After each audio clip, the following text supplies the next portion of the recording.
This is pilot 3 for the show. 1, 2, 3. Hey, everybody. Welcome back to the show with King Nation. Yeah. The chef. And your host himself, the big dog. Yes, What's sir. happening, everybody? Yes, sir. What's up? Oh, man. So, yeah, we're all living, right? We're all doing our thing. Yes, sir. Absolutely. Wait, first of all, how y'all feeling, my brothers, today? How's everybody feeling?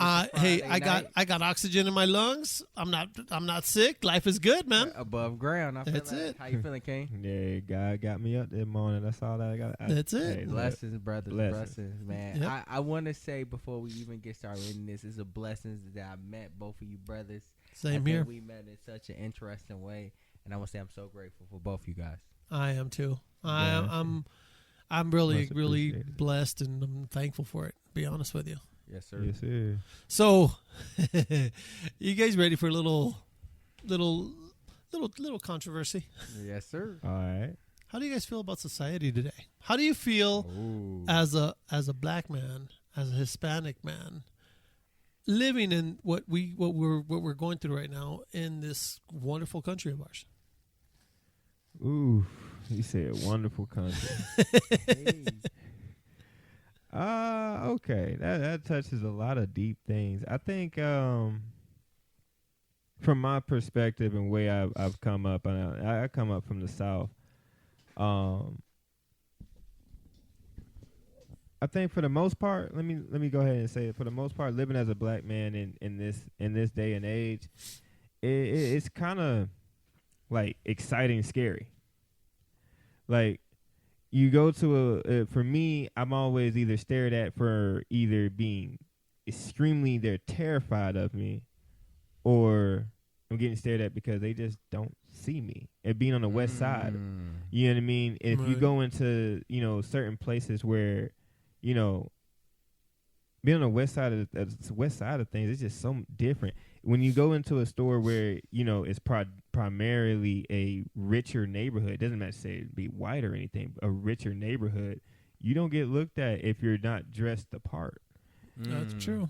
You know what I mean? Whether you're black, brown, or white. Right. I think a lot of times within today's society, it's almost like you have to fight to be where you are accepted. You have to fight to be accepted in a certain style. You know what I mean? And it kind of sucks.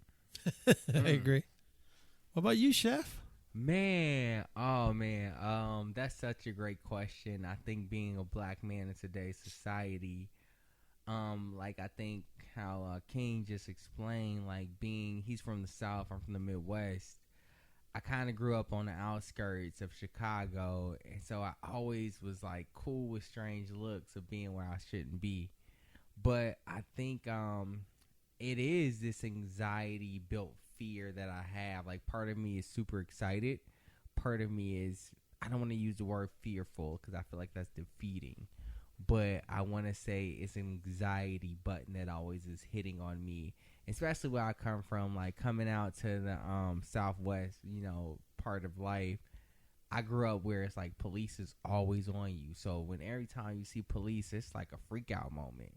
But to say, I think I'm excited to be a, black guy in a society. I think even under the administration that we have today, which, I speak on to say it's not for us, if that makes sense. Okay.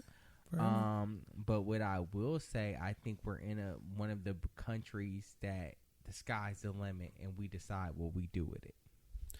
I agree. I also think it also depends on what part of the country you live in. It plays a huge role. I grew up in Los Angeles, and it was a working class community. I mean, everybody worked in the factories out there, whether it was for Budweiser, Anchor Glass, whatever. And there was a good mix of Italian Americans, blacks, Hispanics, whites, but they were all blue collar. So, we all played along, got along and everything. And if you were an asshole, you were an asshole. It didn't matter what you were, who you were. But I didn't learn about prejudice and racism until much later in my life, when I didn't realize that was a thing. I grew up, like I said, not knowing that. My parents never taught us to judge a person by a color or by this.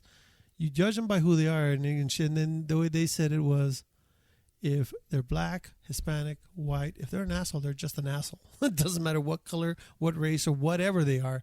An asshole's an asshole. And when I'm going to say the first time I ever felt any kind of true, real racism was in Texas. I'm not going to lie.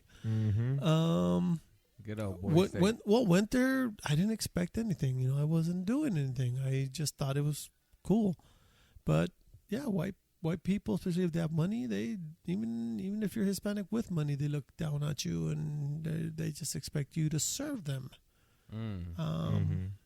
I was like dumbfounded. I was in my 20s. I was going out there to go with my friends to go to the other side of Mexico because they wanted to see some family members, and we ended up going, I think, like to Houston, or I don't know what city.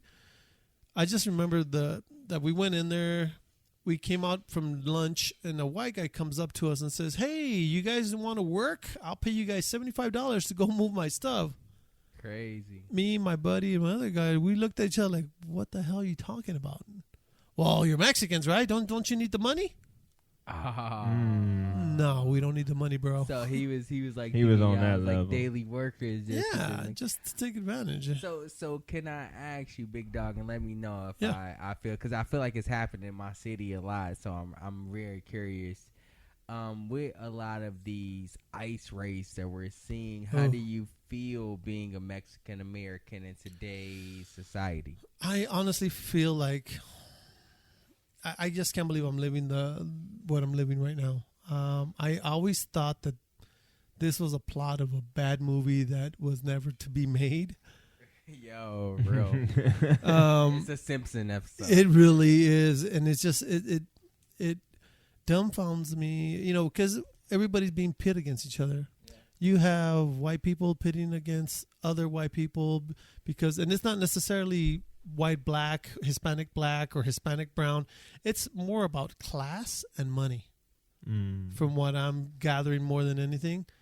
Because Hispanic rich people don't like Hispanic poor people hanging around. I was waiting on it. I was waiting on you to say something like that. Yeah. The way that I've experienced society is, it is more so not so much becoming a race issue. It's becoming a class issue. Yeah.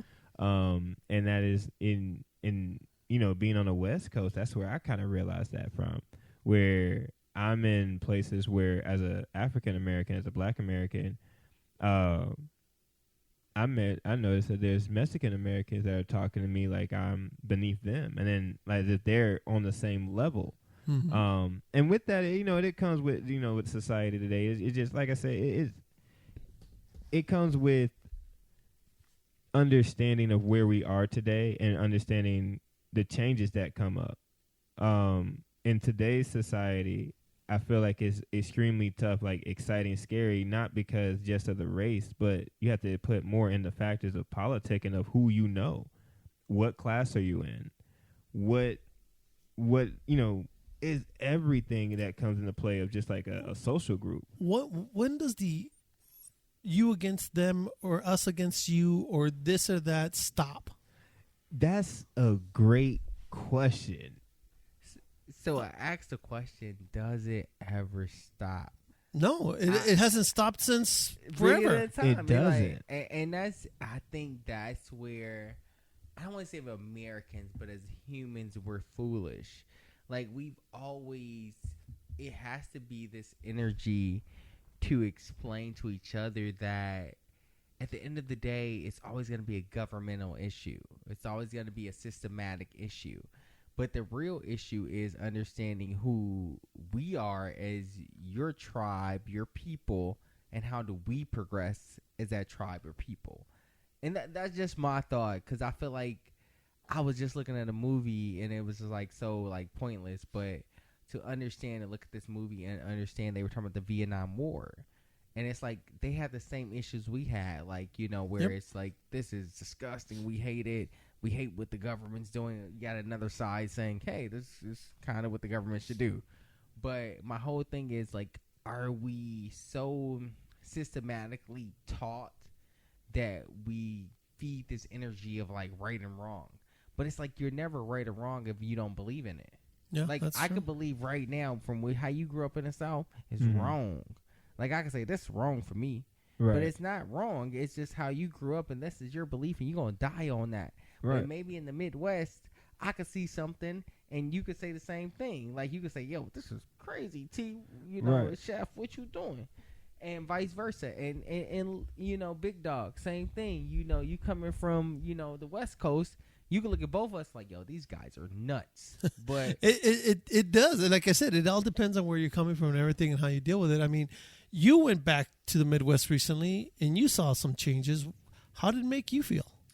you know what? It broke my heart, man. I think I love my city on so many levels. But one of the things I've learned about my city is it's very depressing. It's very heart wrenching. And one thing I love being out here in on the West Coast is it's just been this refreshing thing that I've learned to adjust to. It made me realize who I am as a man, as a black man, Mm-hmm. to understand how to deal with yourself. Because the city I grew up in, and like I said, I can have story after story of the violence after everything I've been through, and none of that means anything to not say, once I left all of it, I still had to deal with me. And I think I cherish that for every person. I think that's the deepest part about leaving the natural born city you were in, is to deal with yourself. I think that's the biggest part of society that I would secondhand say that needs to happen.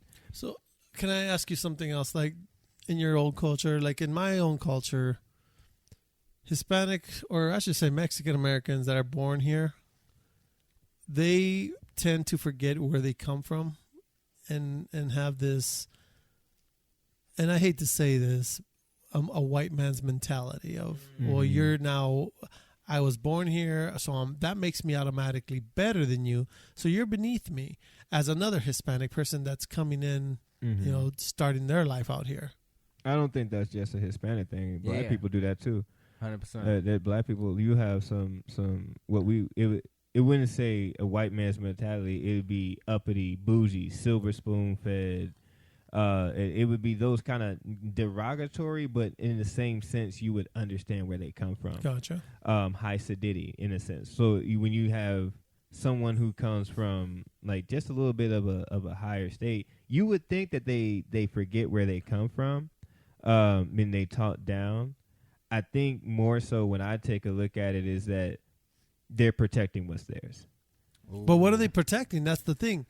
I know immigrants that have businesses that are doing more than citizens here.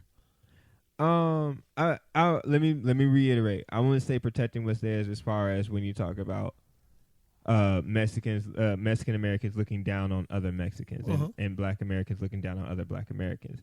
The when I say as protecting their own is, in a sense, they may have done something where they have understood and tried to explain to the masses, and the masses don't understand. Gotcha. And the masses then take what the fruits of where that person has put their labor and gotten where they have gotten. You know what I mean? Rather good or bad, however you look at it, they got where they needed to go, where everybody else wants. But if they tried to explain that to everybody and no one was listening, everyone was kind of doubting, once they get there, how would you expect when you got there and everybody hated you before you got there? What would you protect? Would you want to give out that info, or would you kind of want to say, like, are they coming for what? Are they coming to chop down my tree? You know what I mean? No, So I hear you. Sometimes I look at it as, yeah, they could be, looking down upon, but sometimes I also think like it could just be protecting what's theirs. I agree with. Okay, so I feel like we tapping in, fellas, and I love this, and, All right. and that's what I'm gonna start there.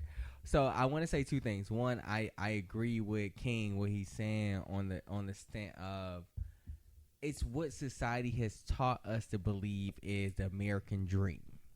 So it's getting the nice picket fence, the house, the 2 cars, the wife, everything, and once you get it, you will die before you let anybody touch that. You would die. I don't care if it's your mother, your brother, whoever is in your face. Go ahead. No. So, okay, but I understand that. Okay, you'll defend it.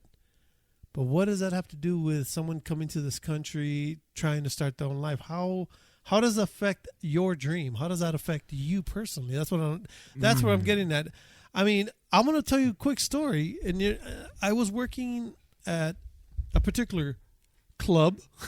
What type of club? Talk about it. Not a music club. A club that you go shopping at. A ladies club. I wish. No, it's a club where you go shopping. It's a very popular club. Let's just say that. Hey, big dog, you gotta give us a little more. It's a retail club. Okay, retail. Okay. Oh, okay. Retail. There's only a few of those. All right. I'm not gonna mention names. I would pretend like I know what this is about. Okay. Let's just say it's a retail club. Let's just say that the Waltons own that club. Okay. Anyways. Okay. Ears open. Yeah, I was working here in Phoenix back in the 90s. I was out there I was doing tires and all this. Hispanic guy, looks Hispanic, dressed Hispanic, very into it. I walked up to him, spoke Spanish to him. He turned around, looked me up and down and said, "Why are you speaking to me in that language when you know you're in America, you should be speaking English?" And I was trying to do it out of courtesy so, he would feel comfortable. I looked at him, I apologized, and I went on my merry way. I didn't even help the guy because he pissed me off. Understood. Okay, so I got two questions for you, big dog. I think, and I'm trying to think how to say this correctly. One, I think Hispanic Americans have been waged war under America, like in the last, in this new administration. Oh my God! We've been like, you guys have been like, it's a war there for you guys. So I know that feels a way, and I couldn't speak to how that's felt over the years, but seeing this in a public eye to see, hey, this is war for you guys. Not how only does it feel, but what happens next. How do you guys approach this? And as Black America, I feel like we've been in an unconditional war.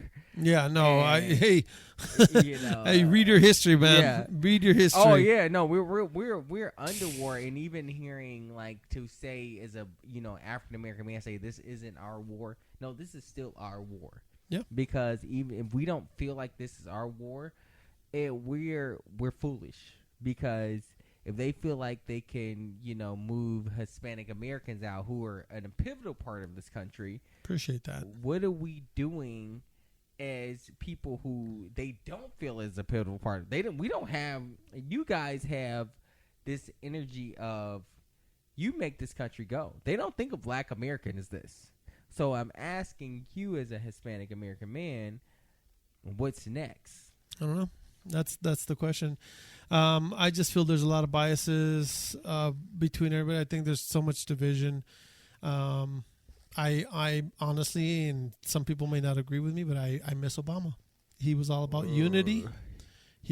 I think there was some intellectual level where things got done, not this fantasy. And I think Hispanics, blacks, whites, everybody were kind of moving towards the direction that we were going towards. And it was broken by prejudice.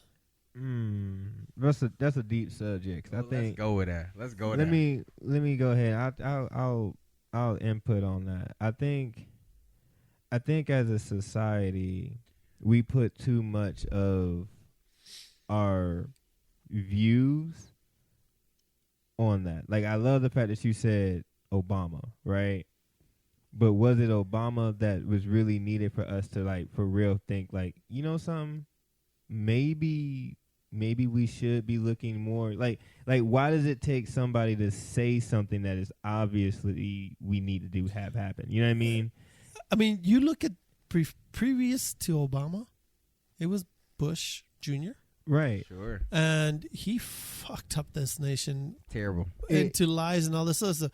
But even with him, compared to the new regime right now, forget it, man. Hey, Bush looks like a saint compared to what we're doing right now. Yeah. And that's what I'm saying. As a society, we shouldn't even be basing it off of the president. It's a society, as we should be basing it off. I don't care what nobody said. But you're no a leader, what, though. no matter what president is in the building, if all of us is broke, we all thinking the same